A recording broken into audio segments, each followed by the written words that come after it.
Turn to Genesis chapter 39. We're resuming our study on the life of Joseph, especially when he was sold by his brothers, sold into slavery, brought down to Egypt. Remember that we started in chapter 37, and his brothers, what did they do? Threw him in a pit. Remember, originally, some of them, they wanted to kill him.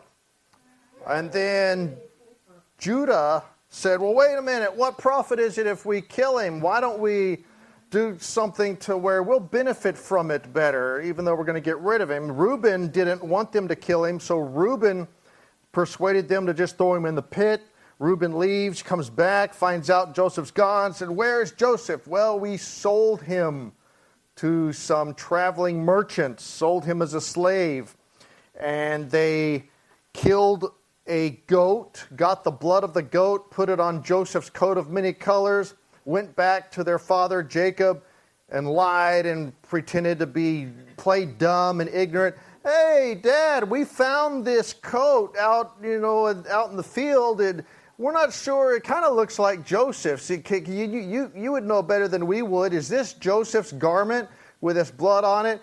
And Jacob is led to believe that his son, his favorite son, has been killed by a wild animal. His wicked sons lie to their father, leading him to believe that Joseph is dead. What an evil, evil conspiracy that they came up with. And they would actually do that to their own father just to get rid of Joseph. Why did they hate him so much? The Bible says he brought to his father their evil report. He had these dreams that they were going to be bowing down to him. They said, we got to get rid of this kid. The little brother, this little tattletale. In their mind, they're thinking, we got to get rid of this kid. He's just spoiling all of our fun. Now, in chapter 38, we saw kind of a parenthetical chapter where Judah, the same man who decided to sell Joseph as a slave, we got a glimpse into see what kind of character he has, and we saw that he actually, kind of one of those strange stories, he impregnated his own daughter-in-law. Now, he was ignorant of who she was at the time.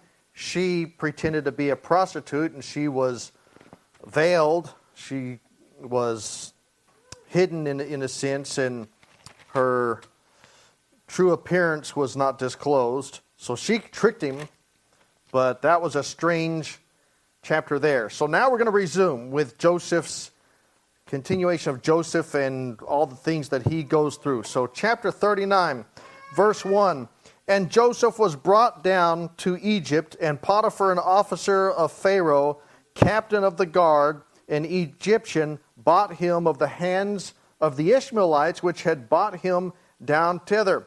So those Ishmaelites who Joseph's brothers sold him to, they bring him down to Egypt. They were on their way to Egypt. When they got him, they take him down there, and they sell him to Potiphar, who is an officer of Pharaoh. Almost looks like it's Pharaoh's right-hand man. I told you before when we started this lesson on Joseph that Joseph is one of the strongest types of Jesus Christ in the Old Testament.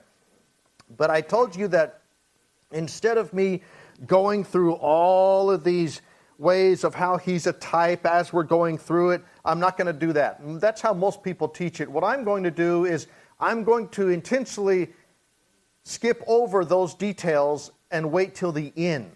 That way I can devote an entire lesson or lessons and just focus on how he is a type of Christ. That way we don't get sidetracked from the narrative and the story of Joseph and have to continually go through all these cross-references and show you how he's a type of Jesus Christ while still studying his life. So I'm going to break it into different topics or sections, if you will, and do it that way. I think that would be a better way to do it.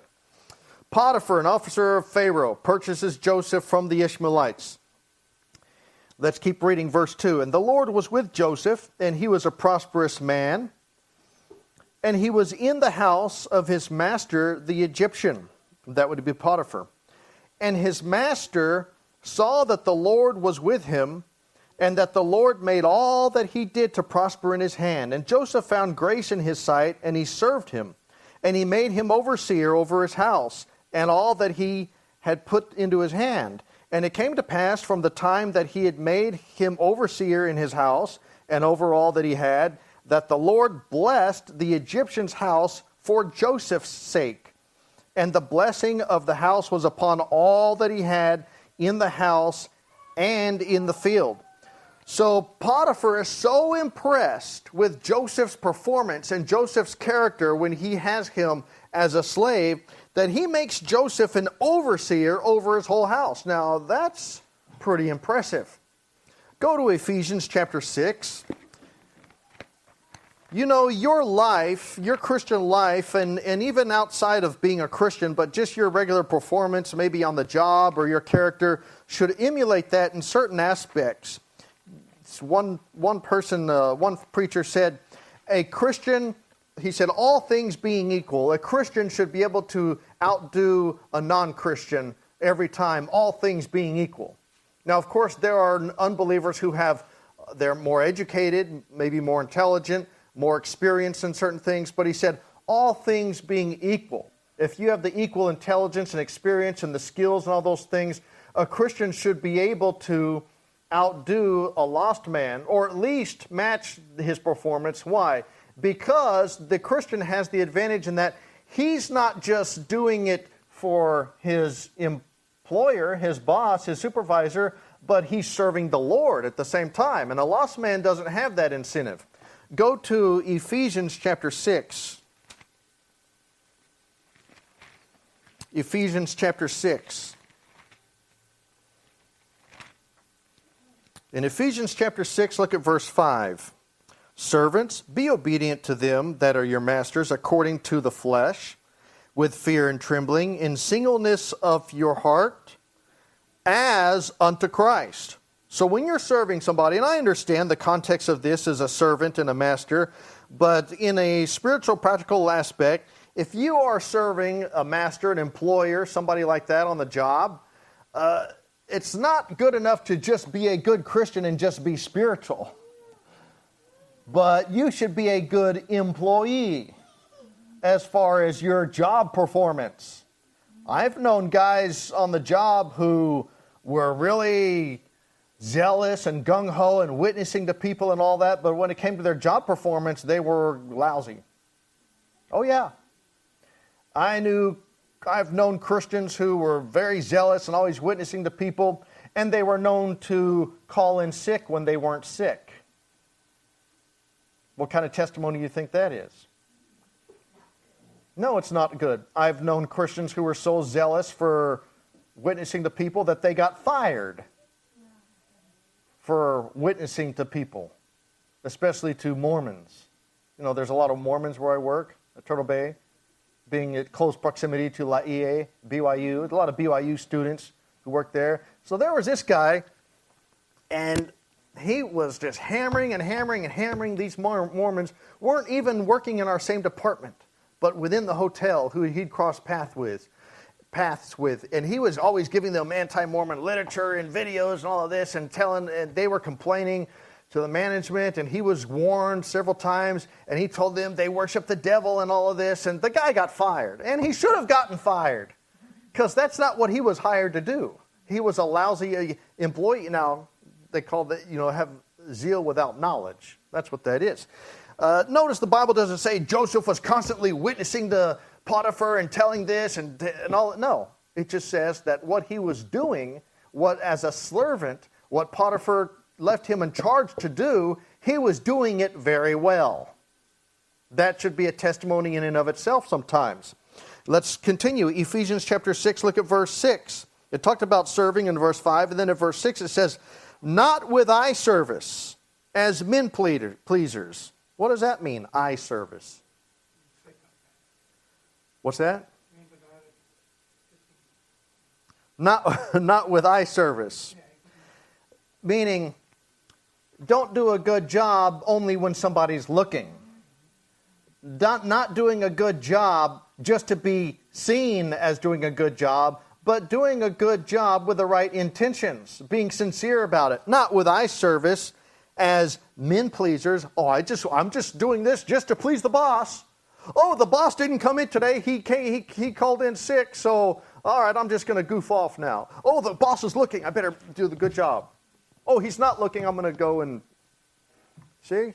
That's what that's talking about. Not with eye service as men pleasers, but as the servants of Christ. See, Christ is always watching you. As servants of Christ, doing the will of God from the heart, sincerity, with goodwill, doing service as to the Lord and not to men. See, when you're serving a man, you are supposed to be doing it like you're serving God. And I think that's one of the reasons why Joseph was promoted to that position of authority and oversight, because Potiphar said, man, this guy, this is the best servant I have ever had. This guy, I mean, I can trust him. He's responsible. He's dependable. He's honest. He has good character. No matter what I tell him to do, no matter what I put him in charge of, he just does it. I mean, this guy is, where did this guy come from? I'm going to promote him. He wasn't even the same race. He was a Hebrew. And Potiphar was an Egyptian. This guy was a foreigner. And Potiphar says, I'm going to put this guy in charge of my whole house. I'm going to trust him with everything. I trust him so much that I don't even think he'd even steal from me if I wasn't looking. I could leave a pile of money out on my desk or something, and I could leave all day, and I'd come home, and I'd count it, and it would still be the same amount. This guy just has some character. And so, notice it also said that God blessed Potiphar's house for Joseph's sake. Potiphar wasn't saved, but he reaped some of the blessings because of Joseph. Did you know that your employer might be blessed from God for your sake? It's possible. It's possible that if you as a Christian are doing a good job for your employer, that God might just say, you know what? My child here, so-and-so, he needs a job and I've given him this job. And so I am going to bless this business and this company financially for his sake, just so he will have a good job and have a good income. And the other people, the owner, the boss, and all the investors and all these people, the co-workers, they're going to benefit at the same time. But it's not because of them. It's not because, oh, they have this great marketing strategy and all. No. God says it's because of this one individual working for him. And that's why. I wonder if that's the case sometimes and nobody else even understands it. And God's right there saying, this company is prosperous. Why? Because of one of my children who is working for that company. Let's keep reading. Let's go down to verse 7. We already read verse 6, correct? Yes. Okay, verse 7. And it came to pass after these things that his master's wife cast her eyes upon Joseph. Now, why did she do that? It wasn't the same reason why Potiphar did. Potiphar said, I am impressed with this guy. Potiphar's wife says, oh, this guy's pretty good looking. This guy, not only does he do a good job, now Joseph is a young man here. We don't know how much time he's been here at this, but before, when Joseph was sold into slavery, he was in his late teens. So by this time, he's a young man. And what does it say on the last part of that verse? Let's keep reading. She says, behold, verse 7. She says, lie with me. Lie with me. Well, she wants him to commit adultery. He says in verse 8, but he refused and said unto his master's wife, behold, my master wotteth not. What does that mean, wotteth? Wot, W-O-T-T-E-F. What does wit mean? To wit, to know, wotteth, knoweth. You ever heard of a nitwit, a dimwit? If we say somebody is witty, what do we mean? Witty. Wits. What do you say? Oh, he has some good wits. Okay? Right. Okay. He knows. He knows some things. Wotteth means, let's read it again. Verse 8. But he refused and said unto his master's wife, Behold, my master wotteth, meaning not, he knoweth not what is with me in the house, and he hath committed all that he hath to my hand. In other words, Joseph's saying, my master has left everything with me so much that I know some things more than he does in his own house because he's just entrusted me with everything. There are a lot of investors and business people who they don't know a lot of times about the financial dealings and what's all on the books. They leave it entrusted to an accountant. And that's how they lose money sometimes, because they don't know everything about what's going on financially speaking. But he refuses and he says, no, I can't do this. He hath committed all that he hath to my hand. Now, let's look at some verses that would describe Potiphar's wife. Go to Proverbs chapter 6. Potiphar's wife attempts to seduce Joseph to commit adultery with her. Look at Proverbs chapter 6. The Bible has a lot to say about this type of woman. She's not a good woman. Proverbs chapter 6, verse 26. Proverbs chapter 6, verse 26. For by means of a whorish woman, a man is brought to a piece of bread, and the adulteress will hunt for the precious life. That's what she's doing. She's hunting after Joseph. Joseph is precious. He's precious to Potiphar. He's precious to God. And she's hunting for him. She wants to bring him down. Look at Proverbs chapter 23, verse 27. Proverbs chapter 23, verse 27. For a whore is a deep ditch, and a strange woman is a narrow pit. In other words, you fall in and you're stuck down in there and you can't get out. It's like a trap. Look at Proverbs chapter 30, verse 20. Proverbs chapter 30, verse 20. Such is the way of an adulterous woman. She eateth and wipeth her mouth, and saith, I have done no wickedness. No shame, no guilt, just like it's nothing. Just like eating a meal. It's like, okay, I ate, I did the deed, walk away. Oh, I didn't what? I didn't do anything wrong. Oh yeah, you did. Go back to Genesis chapter 39. Look at verse 9. Joseph says, there is none greater in this house than I, neither hath he kept back anything from me but thee, because thou art his wife. He's reminding her, hey lady, you're married. This is not a right thing to do. You have a husband, and look at all the responsibility and trust and privileges that he's given me, and you think that I want to engage in that type of behavior and violate his trust? And then he says, how then can I do this great wickedness? Notice he says great wickedness. Notice he puts the right emphasis on the action. Great wickedness and sin against Potiphar. Is that what it said? No. And sin against God. Notice he places the correct emphasis on the sin. He calls it great wickedness, and he says that it would be sinning against God. You know, David said in Psalms chapter 51, his prayer of repentance, he says, against thee and thee only have I sinned. He's praying to God, putting the emphasis on sinning against God. Now, it is true, didn't he sin also against Bathsheba and Uriah? Yes, he did.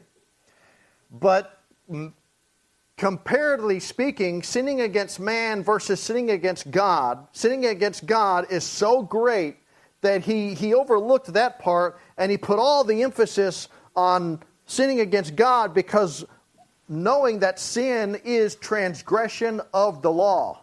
And David's fixture in guilt about his sin and sinning against God is so great that he doesn't mention the other people, although, that is a factor, but he says, against thee and thee only have I sinned. Meaning, fellowship has been broken, and my emphasis and my repentance is directed so much toward God that is the emphasis that I'm going to place on this. Would Joseph had sinned against Potiphar if he'd done that? Yeah. But notice he puts the emphasis on God. You know what's interesting about this? What made Joseph's character so much different than his brothers? Because Joseph, he's a good guy. He wants to please God. He's resisting temptation. And look at his brothers. Did Joseph get the good godly influence from his brothers? His older brothers? No. They wanted to kill him. They sold him into slavery. Did he get his good godly influence from Reuben, the oldest brother? No. He committed adultery with his father's concubine. Did he get it from his daddy, Jacob? It's doubtful. Joseph appears to be more spiritual than his father, Jacob. Where did Joseph get this character from? You know what's interesting is you can have children from the same parents, with the same upbringing, and the same environment, and they go completely different ways, spiritually speaking. And what determines that? Cain and Abel. Same parents, same upbringing, same environment. Cain, murderer. Abel, God had respect unto Abel's offering. Completely different. We see other men in the Bible who are like that. What is it? What's the determining factor? I guess ultimately it depends upon the individual and his own free will.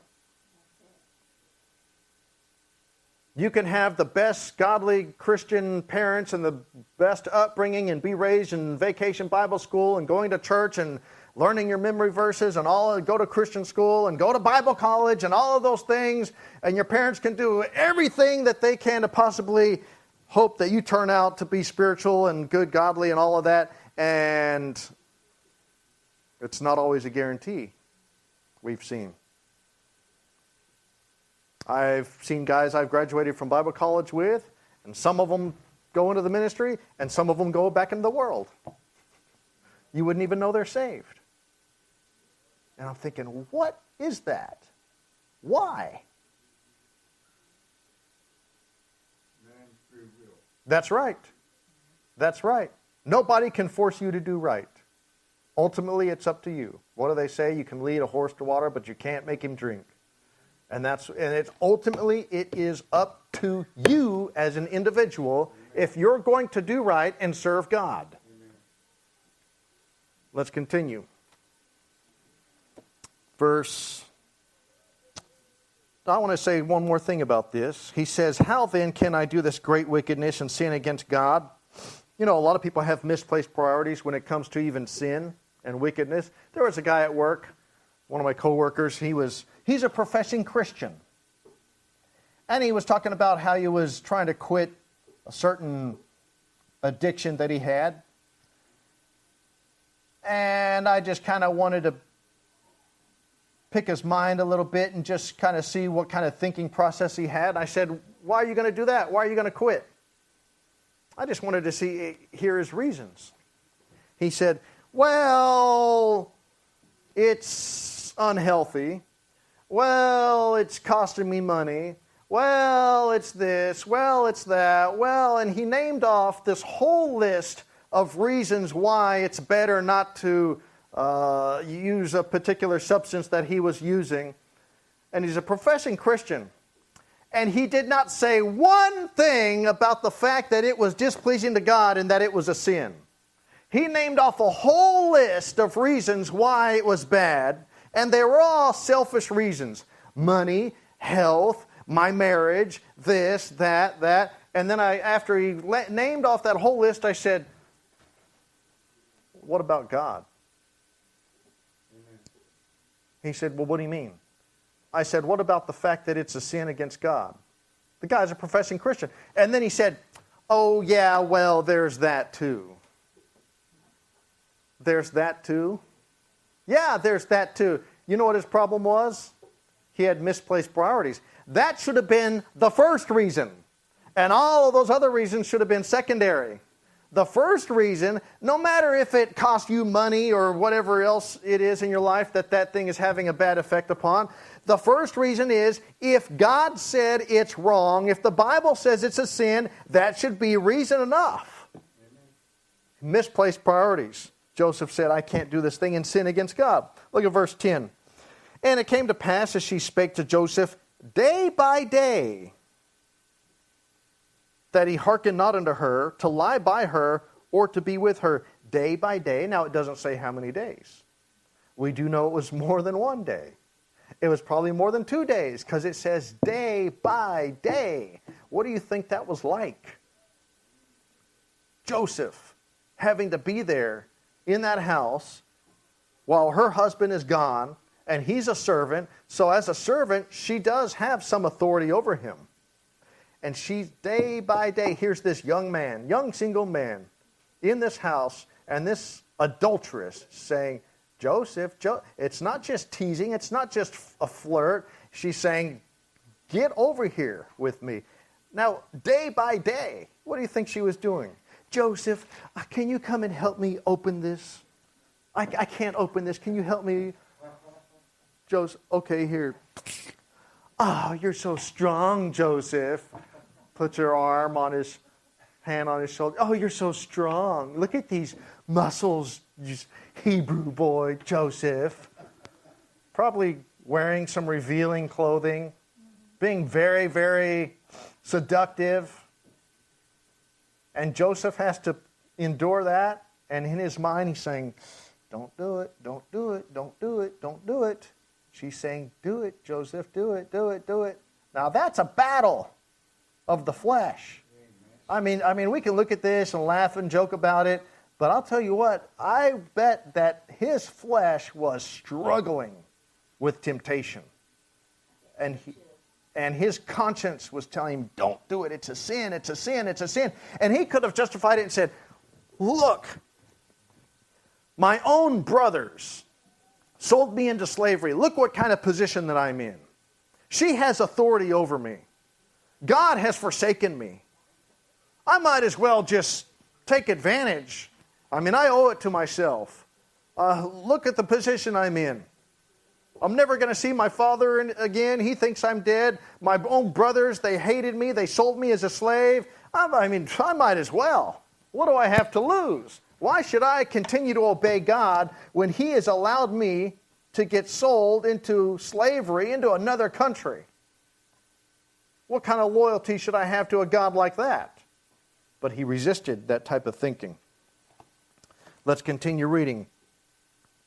It says in verse 11, and it came to pass about this time that Joseph went into the house to do his business, and there was none of the men of the house there within. And she caught him by his garment, saying, lie with me. And he left his garment in her hand and fled and got him out. The Bible says, flee also youthful lusts. And that's exactly what he did. The Bible says, there hath no temptation taken you, but such as is common to man. But God, who is faithful, will not suffer you to be tempted above that ye are able, but will with the temptation make a way to escape, that you might be able to bear it. God makes a way to escape. Amen. And he found a way of escape. And he fled, just like the Bible says, flee also youthful lusts. Somebody once said, Joseph, he lost his coat, but he kept his character. And he did. Let's continue reading. Verse 13. And it came to pass, when she saw that he had left his garment in her hand, and was fled forth, that she called unto the men of her house, and spake unto them, saying, see, he hath brought in an Hebrew unto us, to mock us. He came in unto me to lie with me, and I cried with a loud voice. And it came to pass, when he heard that I lifted up my voice and cried, that he left his garment with me, and fled, and got him out. And she laid up his garment by her until his Lord came home. And she spake unto him according to these words, saying, the Hebrew servant which thou hast brought unto us. See, she's mad at her husband, Potiphar. This Hebrew servant, this foreigner, this racially inferior slave that you brought into us, guess what happened? Which thou hast brought unto us, came in unto me to mock me. And it came to pass, as I lifted up my voice and cried, that he left his garment with me and fled out. So she falsely accuses him. She falsely accuses Joseph of trying to force himself upon her, claiming that this article of clothing is the evidence. In other words, she's crying rape. It's not bad enough that here she tries to seduce him. It's not bad enough that she doesn't have enough respect for Joseph and respect his decision and his character not to commit adultery with her. Now she's falsely accusing him of doing something that he didn't do. And she is just as evil as Jezebel. Now what happens? By the way, I want you to turn to, well, actually, we'll get to that in a second. I'll tell you to turn there in a second. You know what happens. She accuses Joseph before Potiphar, as she already did, and he gets angry. Go down to verse 19. And it came to pass, when his master heard the words of his wife, which she spake unto him, saying, After this manner did thy servant to me, that his wrath was kindled. Now he's upset. And some people have speculated, is he upset because he believes her? Or is he upset because he believes Joseph is innocent, but he still has to go along with what his wife is accusing, and because she's accusing him, and because there's other men there that she accused him before, and he kind of is compelled to punish Joseph?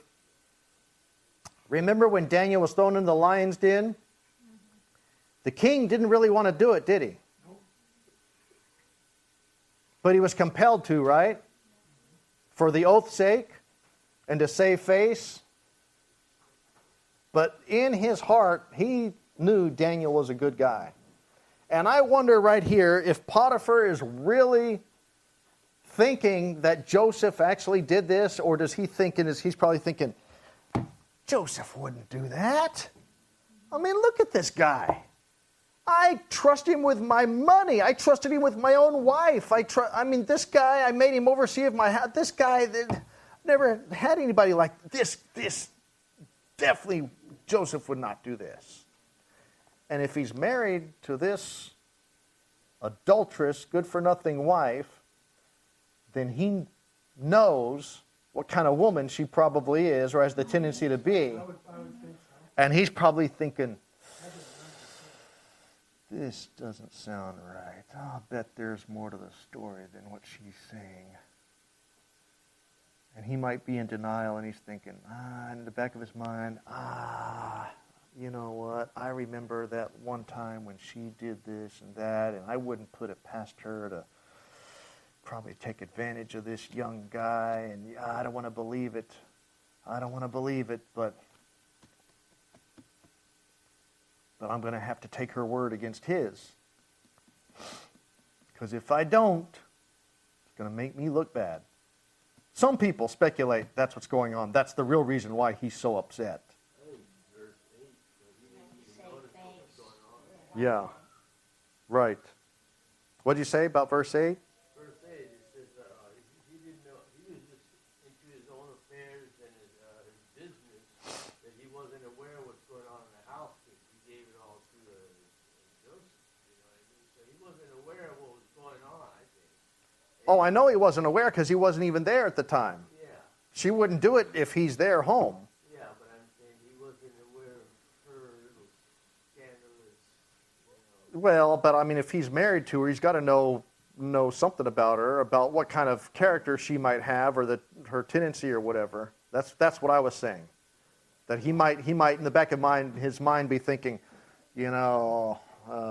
she's not really such a godly woman, and Joseph is, so I just can't see Joseph doing this. She's I don't know if she's telling the truth, but like I said, he has to take her word against his. And some people think that his wrath was kindled because now he has to send Joseph to prison. against his better judgment. Verse 20.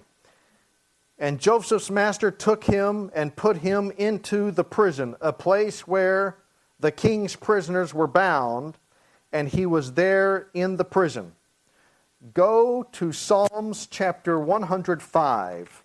There's a detail in Psalms that talks about the treatment that Joseph received while he was in prison, and it's not found in the book of Genesis.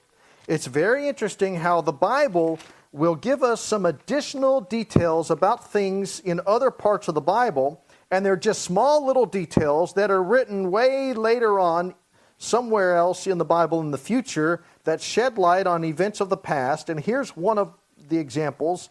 Psalms chapter 105, and it talks about Joseph being in prison, and it gives an interesting detail.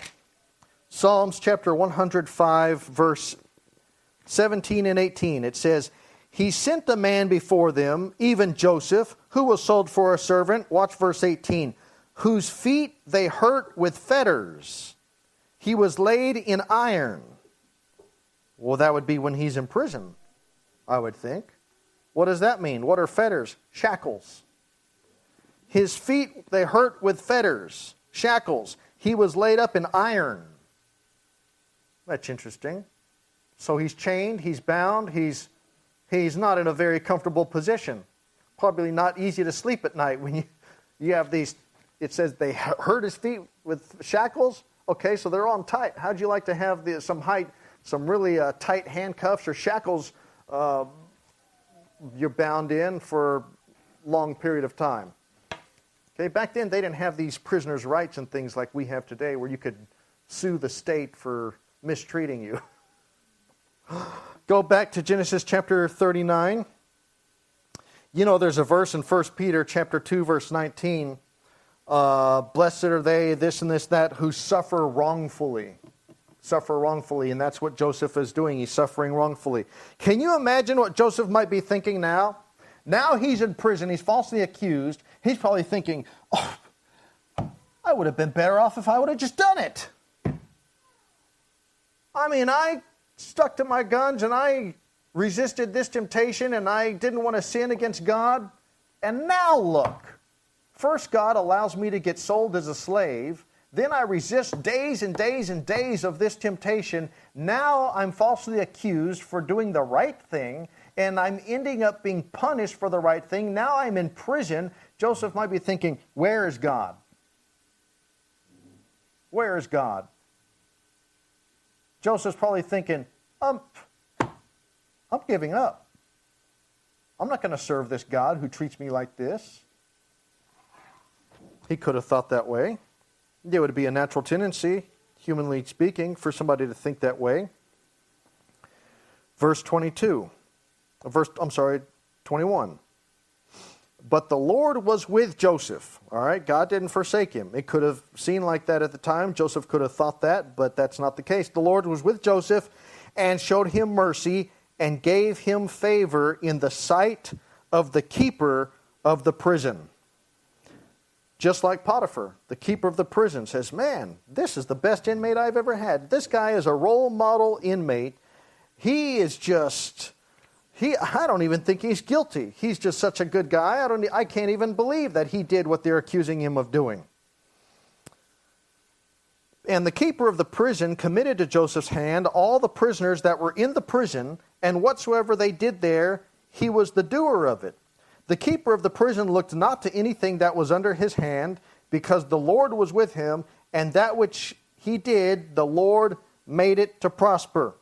So the keeper of the prison puts Joseph in charge of all the other prisoners. Go to Proverbs chapter 16. You know, there was a similar situation with Daniel. Daniel was put in charge because he pleased the king. Look at Proverbs. And this kind of goes along with that notion about your service and your character and your testimony as a Christian and your job performance. Proverbs chapter 16, verse 7. Proverbs chapter 16, verse 7. When a man's ways please the Lord, he maketh even his enemies to be at peace with him. You know, you might have a boss who hates your guts because he knows you're a Christian. Well, if that's the case, make sure that he's pleased with your job performance. Make sure that he says, you know what, this guy, he's a Christian, he believes this, that Bible stuff, and he tries to talk to me, and man, I hate that stuff, can't stand it. But you know what? When it comes to his job performance and a good employee, he's the best I have. I got to give him credit where credit's due. Chapter 40, let's go through this real quickly. Chapter 40. And it came to pass after these things that the butler of the king of Egypt and his baker had offended their lord, the king of Egypt. It doesn't say how, but they offend Pharaoh. And Pharaoh was wroth. He's angry against two of his officers, against the chief of the butlers and against the chief of the bakers. So Pharaoh sends his butler and his baker to prison. Verse 3, and he put them in ward in the house of the captain of the guard under the prison, the place where Joseph was bound. And the captain of the guard charged Joseph with them, and he served them, and they continued a season in ward. And they dreamed a dream, both of them, each man his dream in one night, each man according to the interpretation of his dream, the butler and the baker of the king of Egypt, which were bound in the prison. And Joseph came in unto them in the morning, and looked upon them, and behold, they were sad. And he asked Pharaoh's officers that were with him in the ward of his Lord's house, saying, wherefore look ye so sadly today? What's up, guys? What's going on? You guys look like somebody just died. What's going on? You guys are not in your usual spirits, your demeanor and everything. Verse 8, and they said unto him, we have dreamed a dream, and there is no interpreter of it. And Joseph said unto them, do not interpretations belong to God? Tell me them, I pray you. And the chief butler told his dream to Joseph, and said unto him, in my dream, behold, a vine was before me, and in the vine were 3 branches, and it was though it budded, and her blossoms shot forth, and the clusters thereof brought forth ripe grapes. And Pharaoh's cup was in my hand, and I took the grapes and pressed them into Pharaoh's cup, and I gave the cup into Pharaoh's hand. So he has these grapes, cluster of grapes, and he's pressing them and making grape juice into Pharaoh's cup and giving them to Pharaoh. So he's like a cupbearer, and he's called a butler. Verse 12, and Joseph said unto him, this is the interpretation of it. The 3 branches are 3 days. Yet within 3 days shall Pharaoh lift up thine head and restore thee unto thy place, and thou shalt deliver Pharaoh's cup into his hand after the former manner when thou wast his butler. So he's going to say, oh, your dream, it's a good dream. That means you're going to be released from prison, and you're going to be placed back into your former position as a butler. You're going to be freed. It's a good news. Verse 14, but think on me when it shall be well with thee, and show kindness, I pray thee, unto me, and make mention of me unto Pharaoh, and bring me out of this house. For indeed I was stolen away out of the land of the Hebrews. What's the land of the Hebrews? Canaan. And here also have I done nothing that they should put me into the dungeon. When the chief baker saw that the interpretation was good, he said unto Joseph, I also was in my dream. Now he's thinking, oh yeah? Oh, he's going to get released? See, these guys, most of the time, if they're in jail, they're awaiting their death sentence. So this guy says, really? He's going to get released? I had a dream too. Tell me what my dream means. See, he's hoping it's going to be along the same lines. It's going to be good. Notice that Joseph is not one of these positive preachers, positive. Joseph tells the truth, whether it's good or bad, whether people want to hear it or whether they don't want to hear it, whether it's offensive or whether it's uplifting. And that's what a good Bible teacher and preacher should do. Should preach the whole counsel of God. What he's about to do is he's about to tell this guy that his dream is the opposite of the butler's. And this guy says, I also was in my dream, and behold, I had 3 white baskets on my head, and in the uppermost basket there was all manner of baked meats for Pharaoh, that would be food, and the birds did eat them out of the basket upon my head. Birds are sometimes considered negative in the Bible. Birds, Remember the parable of the sower and the seed? And the birds came and ate the seed. What did the birds typify in that parable? The devil. The devil. The devil. And verse 18, and Joseph answered and said, this is the interpretation thereof. The 3 baskets are 3 days, just like the other guy. Yet within 3 days shall Pharaoh lift up thy head from off thee. Sounds like he's going to be beheaded. Lift your head from off thee, and shall hang thee on a tree, and the birds shall eat thy flesh from off thee. That's what they're going to do at the Battle of Armageddon, they're going to eat the dead people. Verse 20, and it came to pass the 3rd day, which was Pharaoh's birthday, that he made a feast unto all his servants, and he lifted up the head of the chief butler and of the chief baker among his servants, and he restored the chief butler into his butlership again, and he gave the cup into Pharaoh's hand. But he hanged the chief baker, as Joseph had interpreted to them. Yet did not the chief butler remember Joseph, but forgot him. Isn't that typical?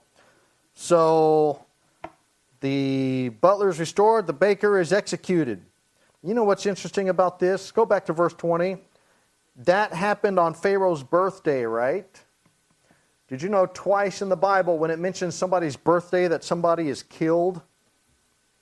Go to Matthew chapter 14.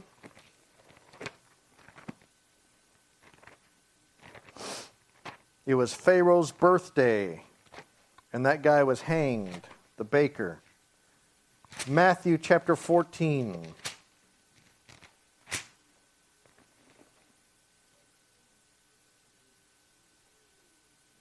And in Matthew chapter 14, verse 6, look what it says.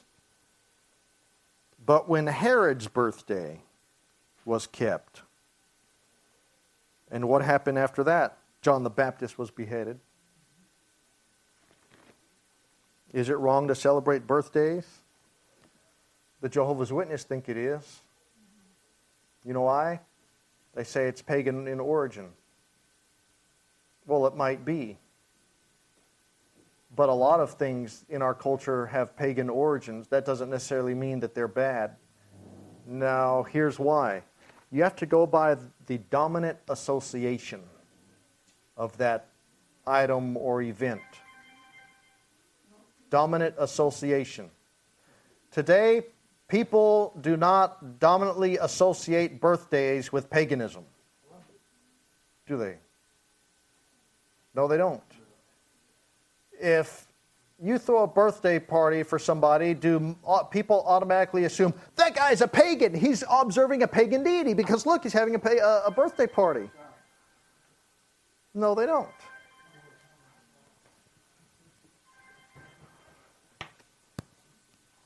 They say that wedding rings have pagan origins. That might be true, but are wedding rings dominantly associated with paganism? If you see somebody wearing a wedding ring, do you assume that that person is a pagan because they have a wedding ring on? No, you don't. No, you don't. See, so it's kind of like eating meat that was offered to idols. There's nothing wrong with eating meat that was offered to idols. And we've gone over that before. Okay, so any questions on any of that?